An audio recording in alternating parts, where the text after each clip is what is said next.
It is an ongoing battle that has been raging since her suspension on the 6th of March 2025. Senator Natasha Akpoti-Uduaghan is seen here making her way to the National Assembly to, in her words, resume her duties as senator after a court judgment on her suspension delivered on July the 4th, 2025. Even salt itself is derived from water, from the ocean. So even if I melt under fire, I will solidify. What is it? This document has been the bone of contention since that ruling, with the Senate insisting that the court never asked her to resume. The spokesperson of the Senate had maintained that the court gave an advisory, which the lawmakers consider as not binding. A statement from Senator Edo states the court found Senator Akpoti-Uduaghan guilty of contempt of court and imposed penalties, including a fine of 5 million naira payable to the federal government, and a mandatory apology in 2 national newspapers and on her Facebook page. Till date, these directives remain uncomplied with. We advise the distinguished senator to refrain from any attempts to storm the Senate next Tuesday under a false pretext, as doing so will not only be premature, but also undermine the dignity of the Senate and violate due process, end quote. It is Tuesday, and that advice has been ignored by the senator, who makes her way to the main gate of the National Assembly.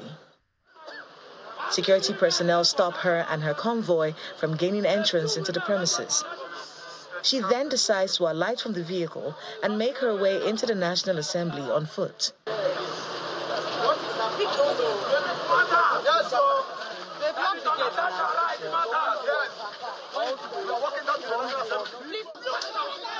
She is stopped at another checkpoint, and after a brief scuffle, she, alongside her supporters, continue to walk into the National Assembly.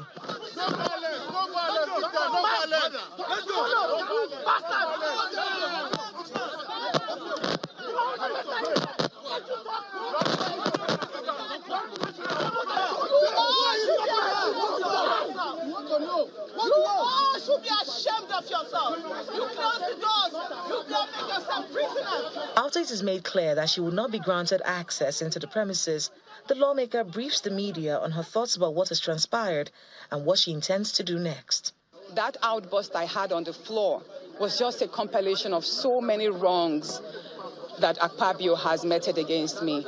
And I will say this, pretty much it's a shame that we have had so many good Senate presidents. We've had Chuba Akpadibo of blessed memory. We've had Senator David Mark. We've had Bukola Saraki. We've even had Ahmed Lawal, who is a senator right now. And I'd say this pretty much is the worst assembly Nigeria has ever had. And I hope we will not have to suffer this anymore, because it tells a lot on the individual. And I've said this before, and I'm saying it again. The Senate President, Godswill Akpabio, runs the Nigerian Senate as if it's the third-term governor of Akwa Ibom. Many senators are afraid. You've all seen what happened. You are not allowed to speak. When you try to speak or air your views on certain issues that are critical, you get shut down if it does not conform with what he wants. Going forward, I'm going to have a meeting with my legal team, and then most likely they will have to probably proceed to the appellate court to seek interpretations of what has just happened, because we are law-abiding citizens. Everyone here who has accompanied me, you can see no one is unruly, even though some have vehemently decided to express their dissatisfaction with the system. I am a law-abiding citizen, and it is very important I do mention, and Nigerians should know that even though we do have 2 federal government criminal cases against me, they are on criminal defamation, simply because I spoke up on the threat to life. And everybody has a right to speak up on their threat to life. By and large, considering the fact that the Senate is vacating tomorrow, whenever they deem it fit to resume, we would resume as well. So what matters most is all the pressures and all the calls of me apologizing for no wrong that I did. I have refused to do that. So if it means staying the entire 6 months for an unjust suspension, which I am saying, repeating again, has been quashed by the courts, so be it. Vowing to come back when the Senate resumes from recess in 2 months, Senator Akpoti-Uduaghan and her supporters leave the National Assembly complex, making their way back to her convoy on foot. From the National Assembly, Kayla Magwa, Channels Television News. Meanwhile, the Senate has refrained from commenting on the attempt by Senator Natasha Akpoti-Uduaghan to gain access into the National Assembly complex this morning, accompanied by her supporters. The Senate instead focused on legislative business, announcing plans to hold a special session in honor of the late former President Muhammadu Buhari. Meanwhile, the lawmakers have urged the public to disregard unverified social media claims suggesting that the Senate Committee on Constitution Review had recommended the creation of new states. A National Assembly correspondent, Gloria Umezoke, reports. Fresh from a one-week break, lawmakers returned to legislative duties, but not oblivious to the chaotic scenes that played out outside the gates of the National Assembly.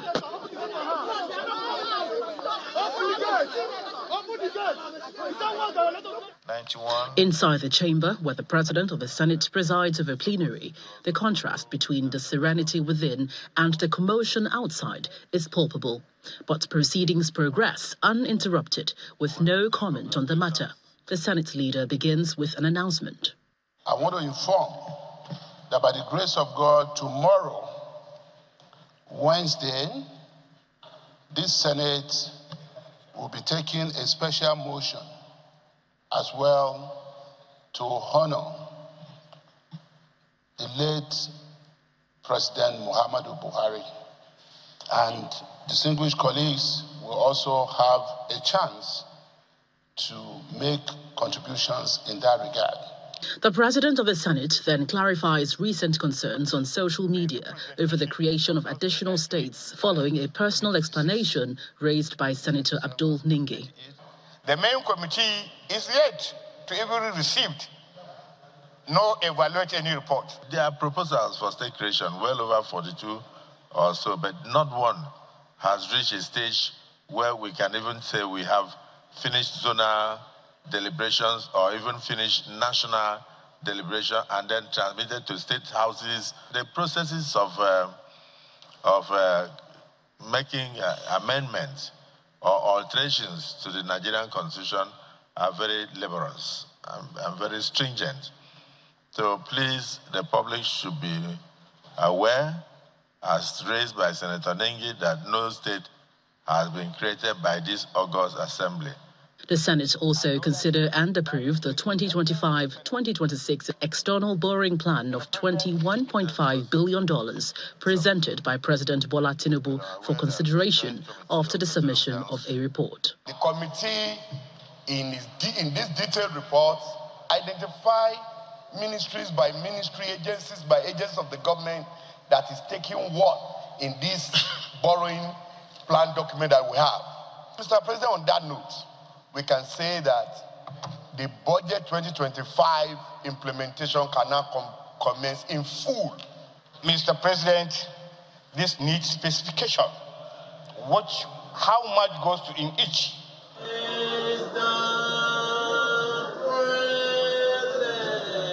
Meanwhile, for the fourth consecutive time, the Senate has summoned the Group Chief Executive Officer of NNPC Limited, Mr. Bayo Ojulari, to appear before its Public Accounts Committee over alleged financial infractions amounting to 210 trillion naira. And this latest absence has prompted fresh concerns among lawmakers as they prepare to go on recess on Wednesday, vowing to invoke all legal powers available before it to compel his appearance. From the National Assembly, Gloria Umezoke, Channels Television News. Let's head to the Green Chambers now. The U.S. visa restrictions, the duration and validity of non-migrant visas, which affects Nigeria, has caught the attention of the House of Representatives. Following a motion by the Honorable Mukhtar Mohabbat, the House is worried that the decision was taken without consultation or consideration of the relationship between both countries. The House further urges the Ministry of Foreign Affairs to engage the U.S. authorities to reverse the decision. Our National Assembly correspondent Terry Ikumi reports. You are welcome to the Parliament. The Green Chamber is almost empty as lawmakers resume plenary for the first session of the week. Plenary commences with a moment of silence for the late former President Muhammadu Buhari. A defection is then recorded as Representative Mark Essiet from Akwa Ibom State joins the majority All Progressives Congress. Thank you, Mr. Speaker. Thank you. Motions of urgent national importance are received, one of which draws attention to the recent visa restrictions by the United States of America on African countries, including Nigeria. Condemned in strong terms the decision by the United States government to downgrade Nigeria visa status without due consideration of the historical, strategic, and people-centric ties between both nations. Urge the United States Embassy in Nigeria and the United States Department of State to rescind the new visa policy decision and restore 5-year multiple entry visa regime previously granted to Nigerian citizens. The motion is adopted, and another motion of urgent national importance on the need to resolve the crisis affecting dentistry students at the University of Calabar is taken and adopted. The House resolves as follows. 1.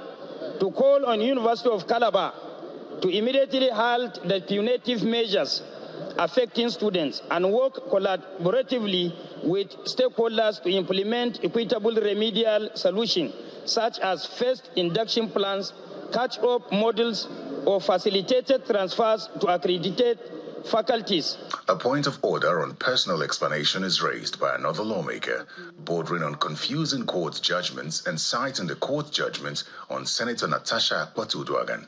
With the events that, should I say, that is about to happen today in the National Assembly, where a judgment of a court gives judgment that is subject to different interpretation by the parties, where the litigant says the judgment of the court says this, and the plaintiff says the judgment of the court says this.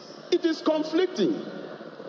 And as members of parliament, Mr. Speaker, I think it is important for us to advise our judiciary that judgment of court should be simple, with clear explanation and simple English, devoid of any ambiguity. This issue should come by way of motion? Yes. And then we'll refer it appropriately to the committee with the mandate to look at those judiciary-related issues. To wrap up the day, the House passes the 1.485 trillion naira budget of Rivers State, which was passed 4 weeks ago by the Senate. Terry Ikumi, Channels Television News. In part two, after the break, the Central Bank of Nigeria holds monetary policy rate steady at 27.5%, keeps all economic indicators unchanged. Also, we have the CEO of financial derivatives company, Bismarck Rewane, in our studio today to look at the numbers and the impact on Nigeria and Nigerians. Please join us again.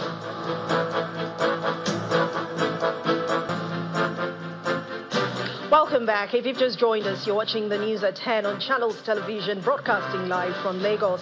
A reminder of our main stories. Senator Natasha Akpoti-Uduaghan denied access into the National Assembly. The suspended lawmaker vows to return when the Senate reconvenes after its 2-month recess. The Senate silence on Natasha's status, OK's $23 billion loan, plans tribute session for late President Muhammadu Buhari. The CBN holds monetary policy rate steady at 27.5%, keeps all economic indicators unchanged. And Mr. Trump calls the Epstein controversy a witch hunt as the Department of Justice seeks Ghislaine Maxwell meeting.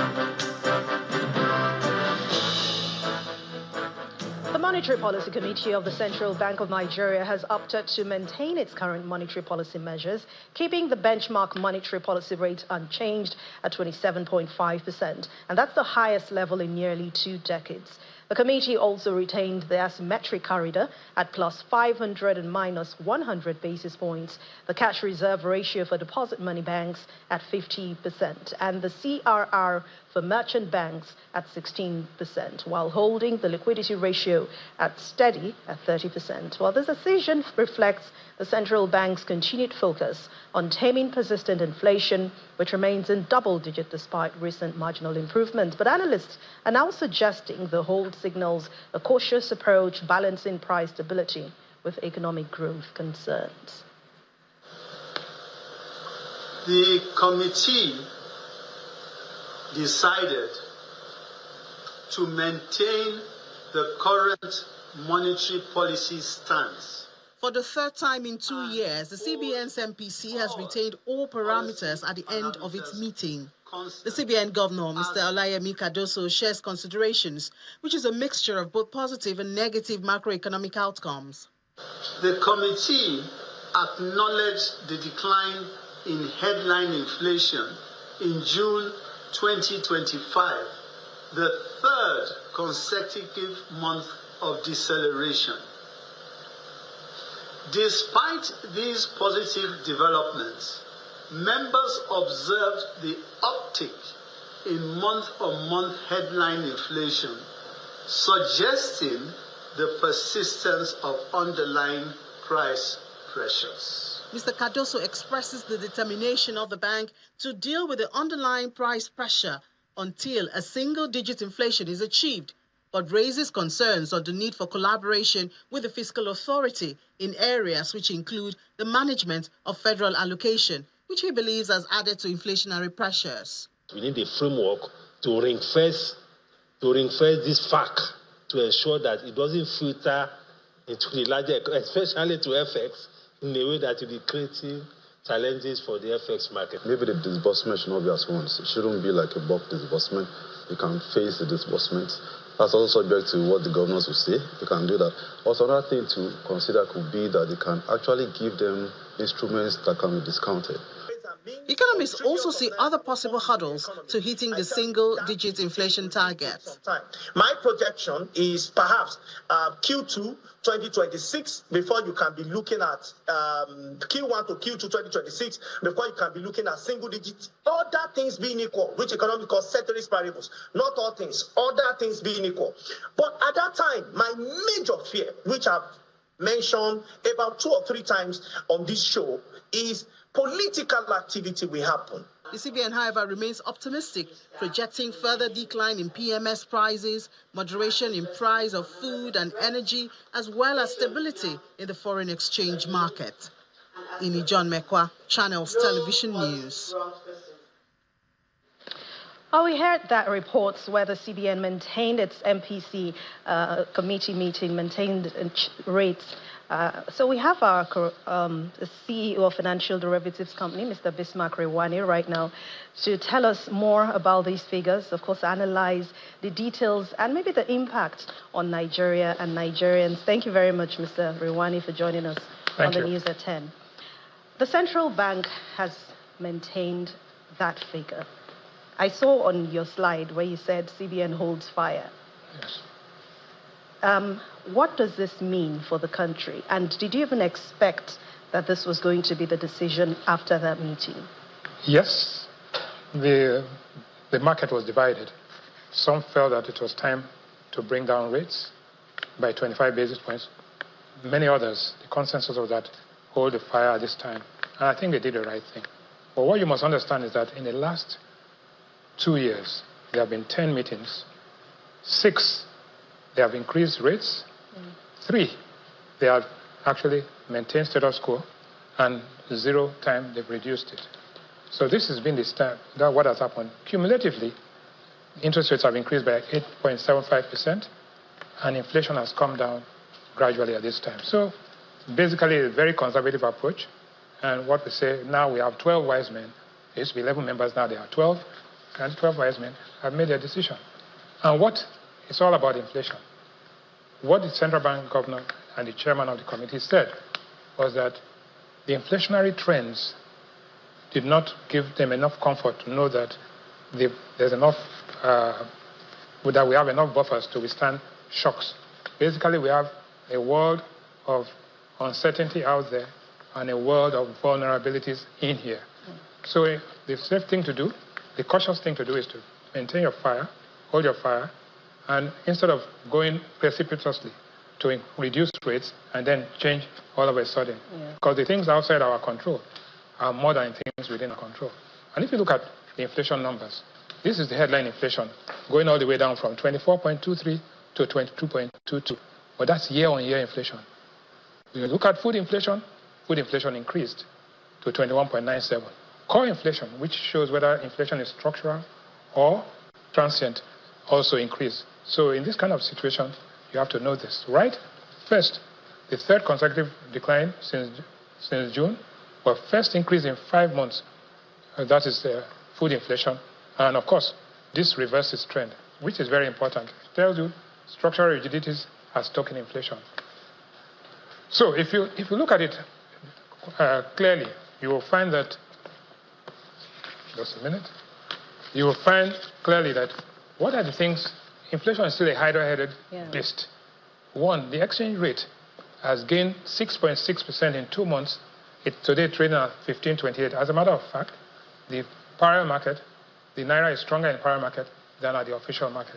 That's the first time it has happened in about 12 years. Logistics costs are down. That is, PMS price in the last month has come down by 4.4% to 865 Naira per liter. And supply chain disruption, flooding in Mokwa, and also money supply growth.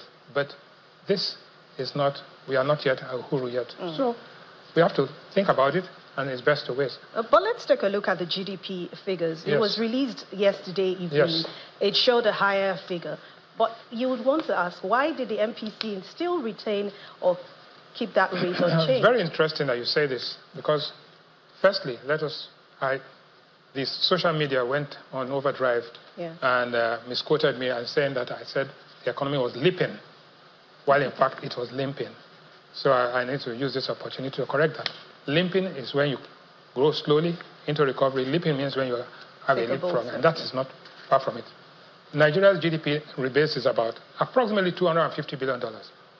Nigeria is still the fourth largest economy in Africa, behind South Africa, Egypt, and Algeria. In the world, it's number 40. The goal before was for Nigeria to be within the top 20 countries in the world. We are now number 40. The income per head in Nigeria is $1,000 compared to South Africa, where it's $5,000. Our share of global GDP is 0.23%, and our share of global population is 2.9%. And the economic growth shows an upward trend, but we still have work to do. And let me make it clear. The goal, as pointed out by the president, is that we should be at $1 trillion by 2030. Today, we are growing at 3.1%. For us to go from $250 billion to $1 trillion, we need to grow at 15%. That's not going to happen quickly, except certain things change. So, and that is why we say again, limping out is different from leaping up, right? And talking about growth, I mean, if you take a look at the local currency, the Naira, it has grown in a few months. If you check the record, anyone would want to ask, is this even sustainable? Okay, currencies don't grow. Currencies appreciate or depreciate. Okay, so basically, the Naira has gained 8% year to date, but it's gaining against a weaker dollar. If you look at the dollar, has lost 10%. So effectively, right, you have to run faster in order to stand still. When you look at it against the pound, it has lost 1%, right? It's now 2,100 Naira to a pound. But the pound is now trading at about 1.34 to the dollar. Against the euro, it has lost 4%. So, yes, it's good, but it could be better. But we're not worrying ourselves. But what is important is if the price of oil drops below $65 a barrel, then this currency appreciation could be threatened. I think it's very important to know that. Now, against other countries, if you look at other countries, right, the yellow line here is Ghana, and Ghana is having the next meeting. They had an emergency meeting 2 days ago, and they're having a meeting on Wednesday. And they are 28%. Nigeria is at 27.5%. Ghana is likely to bring it down to about 24%. The other countries, Kenya is at 9.75% per annum, and South Africa is at 7.25% per annum.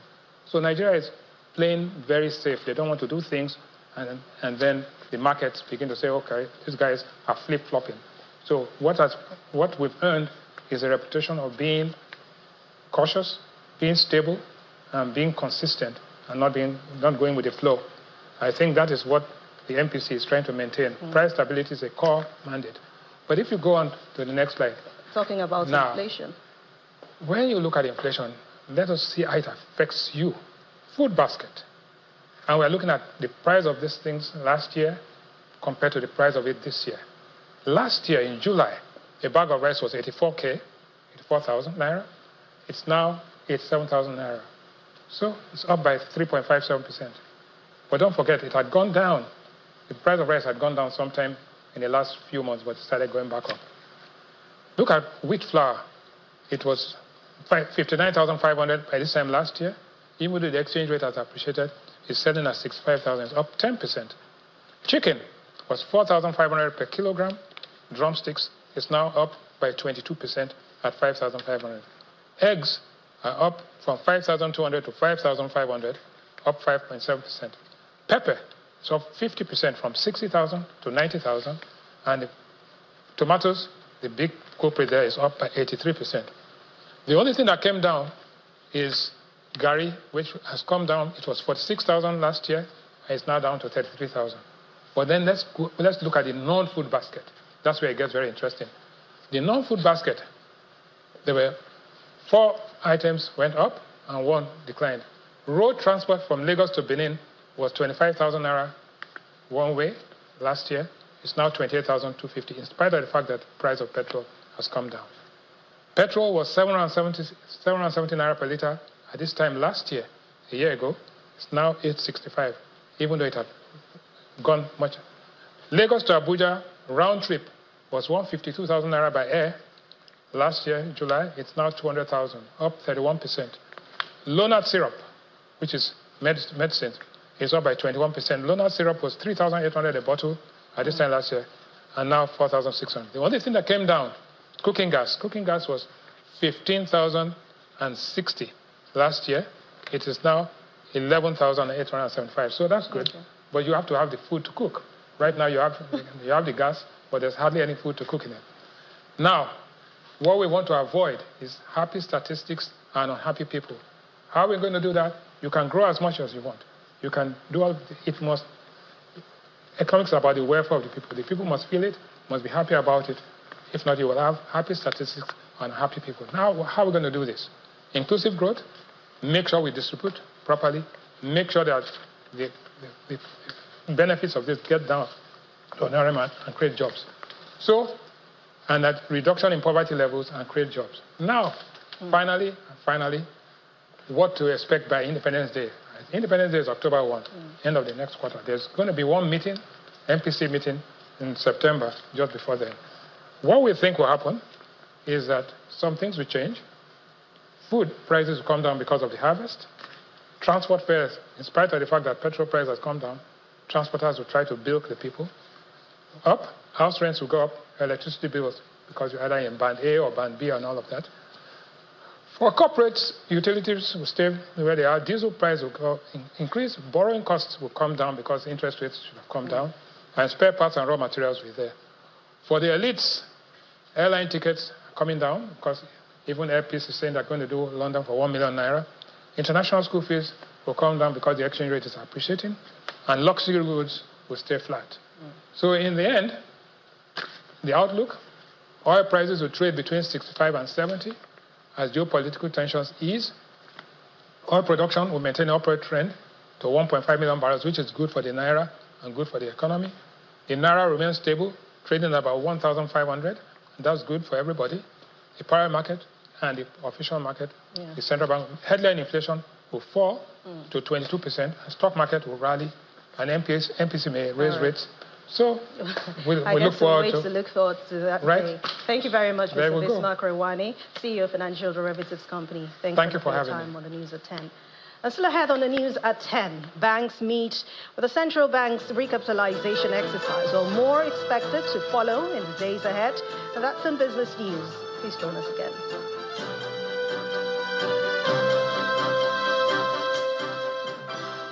Have you got it?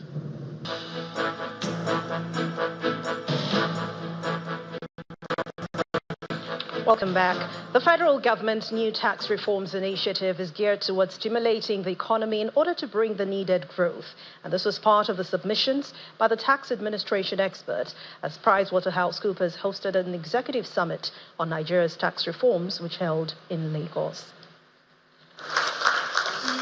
It's the PricewaterhouseCoopers Executive Summit on Nigeria's tax reforms holding at the Eco Hotel and Suites in Victoria Island, Lagos. What technology readiness do you have? This conference comes at a time the government appears to boost its revenue through tax. Part of the document is the harmonization of federal taxes, exemption of 97% of those who operate in the formal sector and provides opportunities for businesses in the country.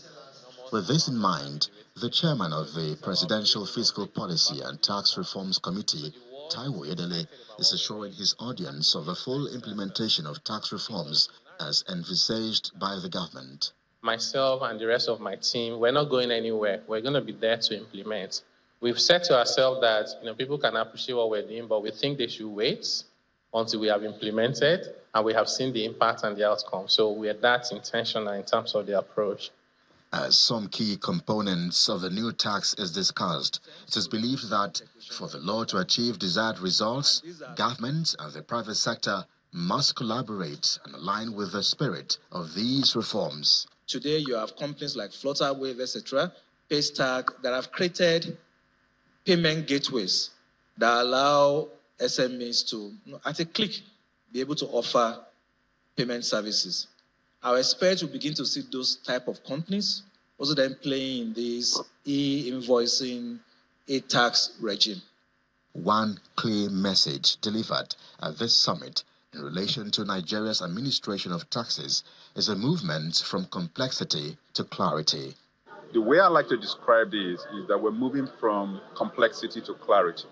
So the tax laws are more transparent, they are fairer, they are more growth-oriented.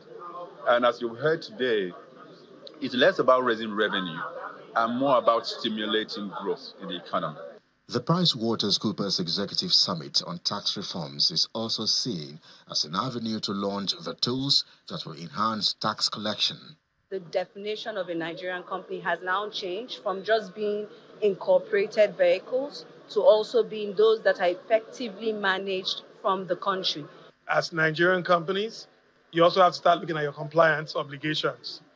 Some things may need to change, especially the way you've complied in the past. Some companies are now required to comply on a monthly basis.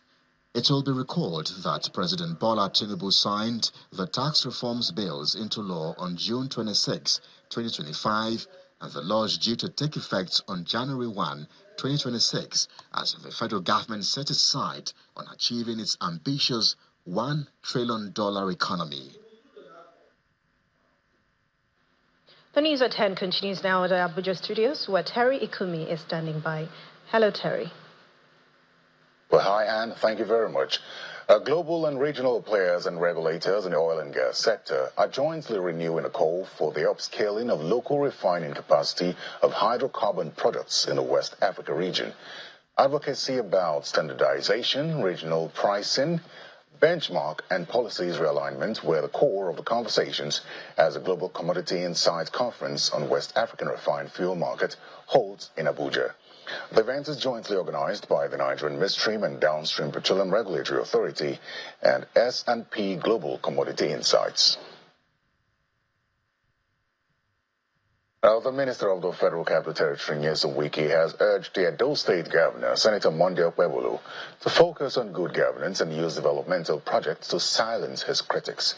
Mr. Wike made the call during the commissioning ceremony of the new Edo Line Transport Company in Benin City, the Edo State capital. In his address at the event, Senator Okpebholo reiterated his stance on the alleged security threats against former presidential candidate of the Labour Party, Mr. Peter Obi. It's a moment of pride for Edo State as the new Edo Line Transport Service is set to resume operations with new fleet of buses and a new terminal to boot.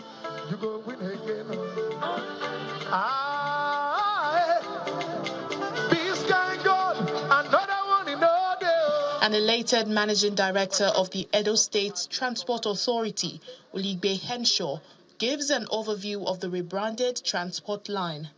Today, as we commission the new Edo Line, let us hold our head high. Let us celebrate the leadership of Senator Monday Okpebholo, whose vision has brought us here, knowing that a new Edo has risen and nothing can stop us now. Among dignitaries at the event is the former governor of Edo State, Adams Oshiomhole, who leads those with goodwill messages from former senior government officials. What Governor Monday has done today is to help me to accomplish what I would have wished to do, but I'm no longer in a position to do it. So, Governor Monday, I want to thank you. Thank you for being who you are. And thank you for not forgetting where you are coming from.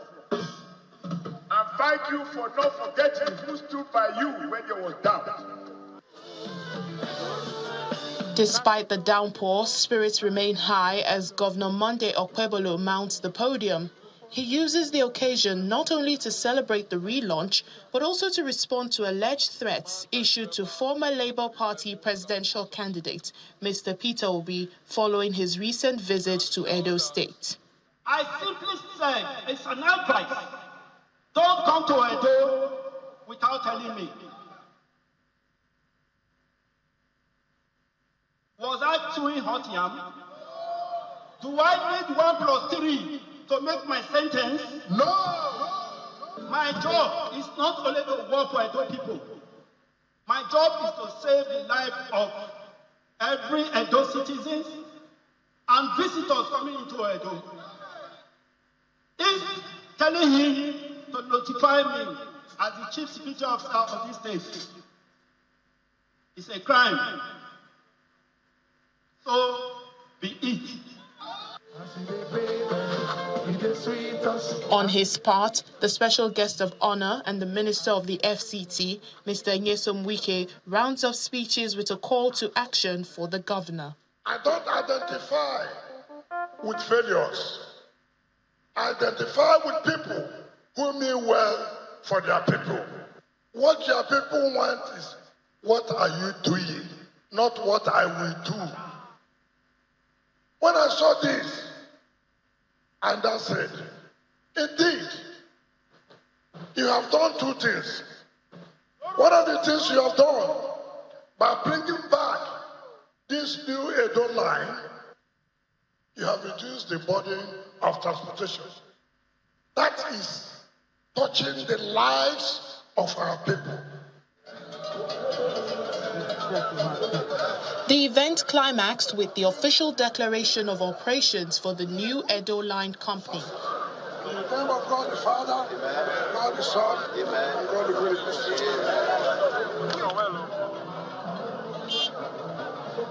The former Midwest Line is now transformed into a new interstate transport service with daily routes to Ibadan, Port Harcourt, Lagos, Warri, Kaduna, and Abuja. Well, that's all from the nation's capital. Next is business news from Lagos with Dominic.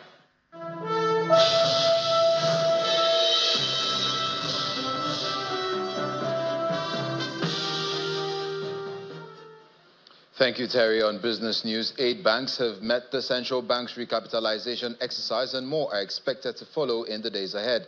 And this is according to the central bank governor, Mr. Laimi Cardoso. He made this known during the Monetary Policy Committee meeting in Abuja, where he reiterated that the intervention aims to make the banking industry stronger. The Apex Bank chief explains that the financial regulator will continue to supervise activities in the subsector as part of its mandate towards ensuring stability in the nation's economy. Leading sub-Saharan African building solutions company, Lafarge Africa plc, has released its unaudited results for the second quarter of this year, which shows exceptional performance recorded by the company within the period. Key highlights of the industrial giant's financial reports released by the NGX shows that the company's sales revenue surged to 268.63 billion naira, which represents 70% increase against the 157.80 billion naira value recorded in the same period last year. At the same time, the company's operating profit soared by 153% to 120.61 billion naira year-on-year. Profit after tax jumped by 248% year-on-year to 84.03 billion naira. Lafarge Africa's Chief Executive Officer, Lulu Alade Akinyemi, explained that the exceptional performance recorded in the second quarter was driven by innovative product offerings, strategic operation, distribution efficiency, and relative stability of the naira, with no significant loss to foreign exchange. Commenting on projections for the second half of the year, he expressed optimism of a positive outlook, anticipating that the market will maintain a growth rate consistent with the trend from the first half of the year. And it's another day of new record highs for the domestic stock market as investors extend bargain hunting for high-value stocks on the NGX. Willie Bong tells us more.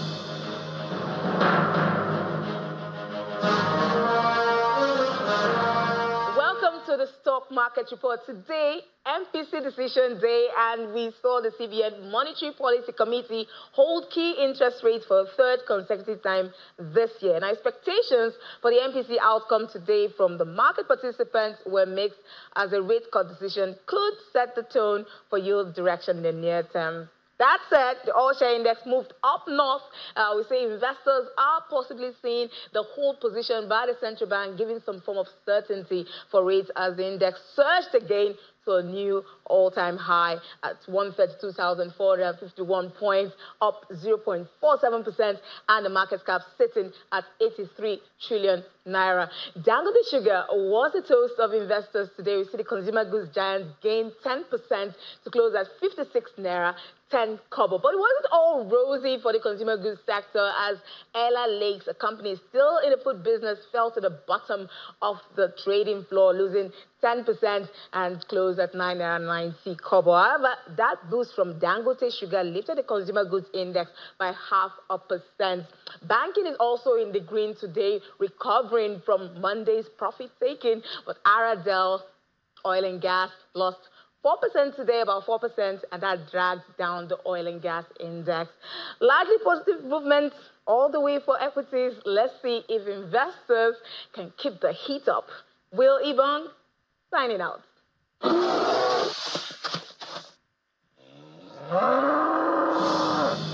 And that's it on Business News. Back to Anne for the rest of the news at 10.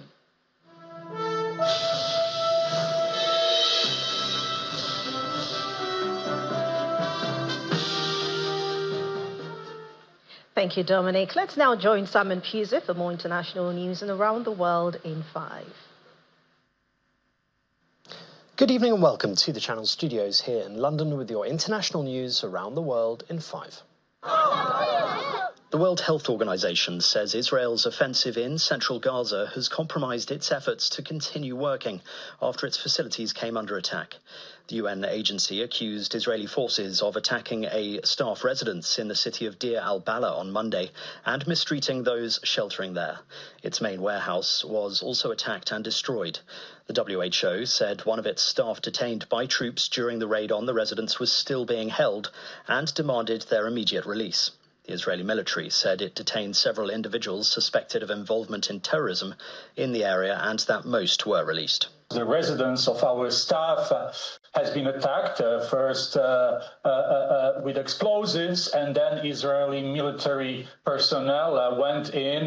They ordered women and children to depart on foot, and then they interrogated, stripped and handcuffed all the male persons who were there.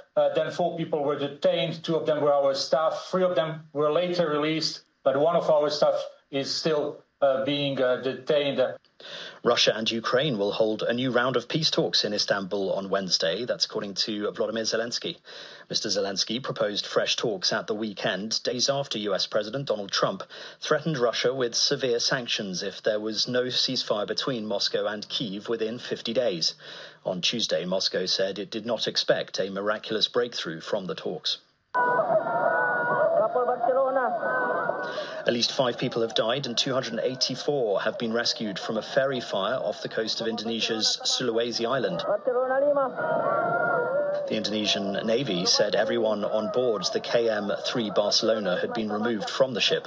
Passengers were seen diving into the water with life jackets to escape the flames before the blaze was extinguished.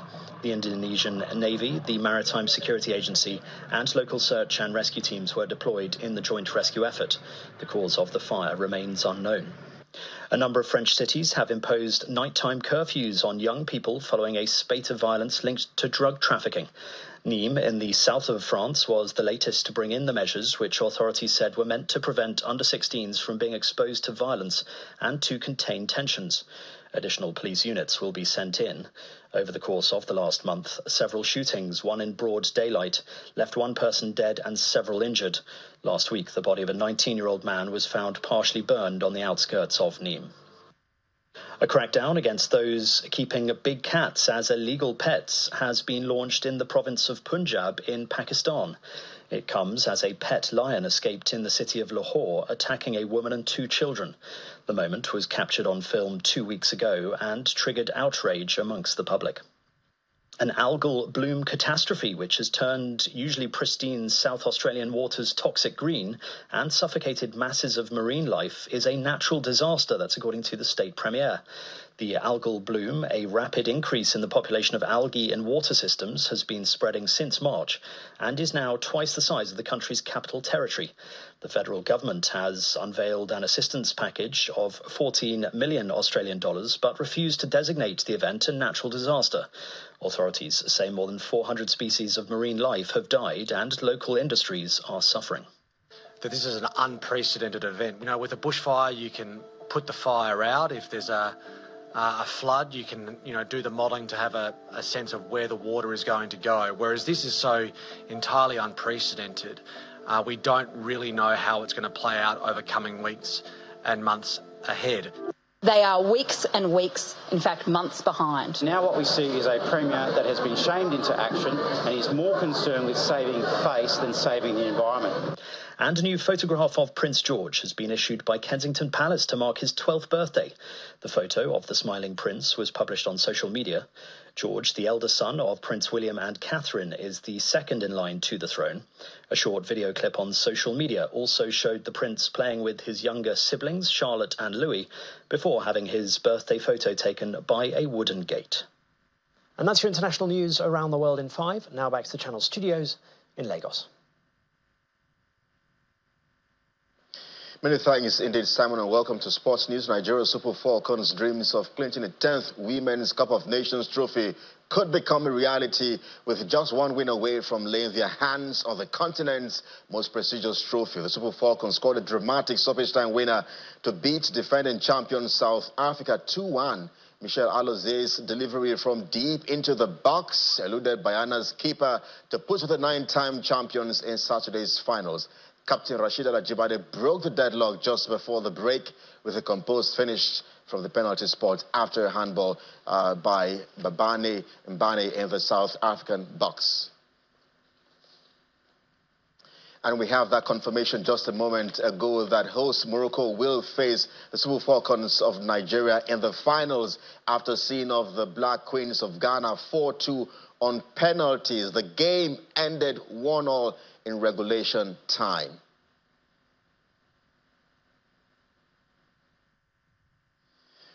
And President of the ITTF Africa, Wahid Enito Oshodi, has commended the World Table Tennis for selecting Lagos as a host city for the WTT Contender Series for the 3rd consecutive year. Oshodi, who is also the chairman local organizing committee of the championship, says the event has firmly placed Lagos on the global table tennis map, but admits there is still room for improvement as host. Roland Garros semi-finalist Lua Boisson has announced her withdrawal from the WTA 1000 event in Montreal due to a left abductor muscle injury. As the list of high-profile absentees from the Canadian Open continues to grow, the injury blow comes days after the 22-year-old backed up her performances at last month's French Open by winning her first pro-level event on clay in Hamburg and breaking into the world's top 50. That's sports. I'm Kelly Egiga. It's back to Anne. Thank you, Kelly. And the main news again. Senator Natasha Akpoti-Uduaghan denied access into the National Assembly. The suspended lawmaker has vowed to return when the Senate reconvenes after its 2-month recess. And that's the news at 10 tonight. Thank you so much for watching. I'm Anne Nwawadu. Good night, and please stay safe.